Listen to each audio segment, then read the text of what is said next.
I hear from a lot of you. I hear from parents who are really concerned about their children and the place that they're in right now spiritually, wandering and not sure what they believe. And I want to take a few minutes to just encourage you. As we reflect on what's going on with the younger generations, I think there's some things we need to keep in mind. And that is that the enemy is really good at distracting us from the call at hand. And what I mean by that is that we can be so focused on what's going on with children and grandchildren that we forget what the call on our life is. Many of us have grown up with a great deal of teaching biblically, and we take that for granted. We also get caught up in the shoulds. We forget about the task that God has called us to do. And if the enemy can keep us distracted by the things of the world and things that are going on with the generations behind us, then he can leave us in a place where we're just being pulled off mission.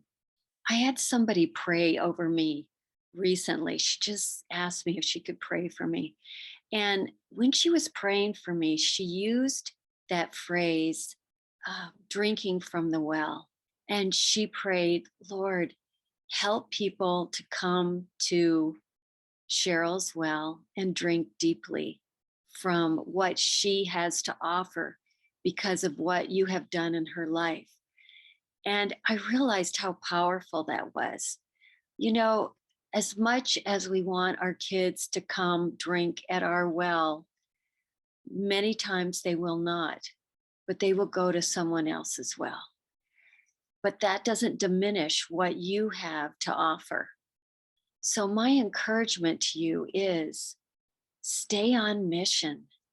People are interested in your life journey spiritually and what you have learned about God along the way. Put yourself out there in places where people can access what God has taught you. Don't be distracted by the fact that your kids are not interested in drinking from your well right now. They might in the future, they might not, but that does not diminish what you have to offer the world. I was listening to Sean McDowell being interviewed. Sean is a young professor at Talbot Theological Seminary, and his father, Josh McDowell, is a well-known apologetics guy who has written tons of books, spoken to hundreds of thousands of people during the course of his life. And Sean shared that after he'd finished his freshman year in college, he had a lot of doubts about what his dad and mom had taught him about God. And he got up the courage one day to sit face to face with his dad and say, you know what, Dad, I'm not sure I believe all the things that you've taught me. And his dad, Josh, without batting an eye, said, good. I don't want you to believe those things just because I taught them to you. I want you to believe them because you truly have done the study, done the work, and believe them for yourself. So that gave him some real relief because his dad reaffirmed, hey, no matter what you believe, I'm still going to love you. You're my son. So Sean kind of set out then to really do his own study. And one of the things that really impacted him was Luke 15, the story of the prodigal son. Now, he said he had read that story so many times previously, but suddenly he read it with new eyes. And the thing that impacted him the most was the fact that he related so strongly to the older brother in that story. The older brother, in response to his father's forgiveness of his wayward younger brother, he comes along and he projects his jealousy, his it's not fair attitude, his what about me, his inability to forgive his brother, his lack of grace, all those things. And Sean said, I realized that that's who I was. And it was a real game changer for him. And that really impacted him to the point of realizing the grace that had been given to him through his salvation. I remember feeling the same way too when quite a few years ago, two other couples and Rich and I read Henri Nouwen's book, The Return of the Prodigal, which is all about the prodigal son story. And there's quite a bit in that book about the role of the older brother in this parable that Jesus told.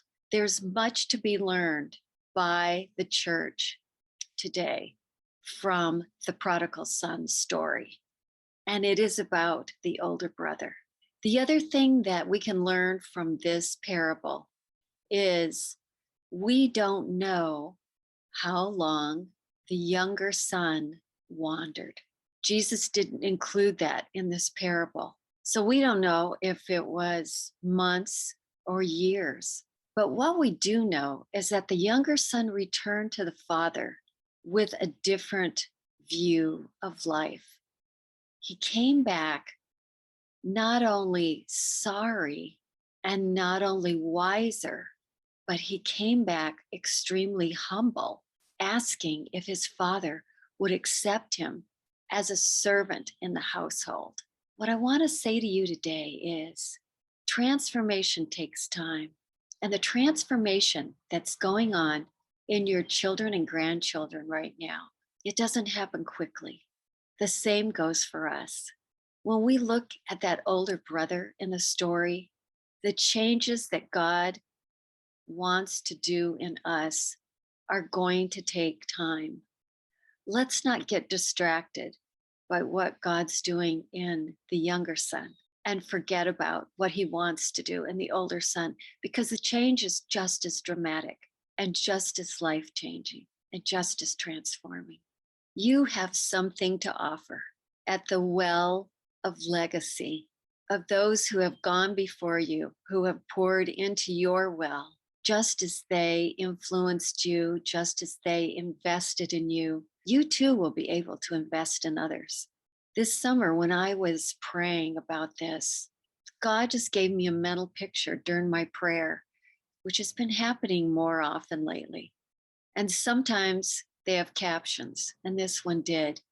And it was interesting. It was a mom and a dad walking their horses through a pasture, and they were lingering in the pasture. And out in the distance were figures wandering through the tall grass, symbolizing our children. And the caption God gave me as soon as I saw this beautiful visual was, "Get back on your horse, listen for my instructions, and I'll tell you what to do. And leave them in the pasture because I will take care of them." It was just such a reassuring picture to me of the struggle that our generation is going through right now. We have so much to offer and to give. Stay encouraged and watch God bring people to your well.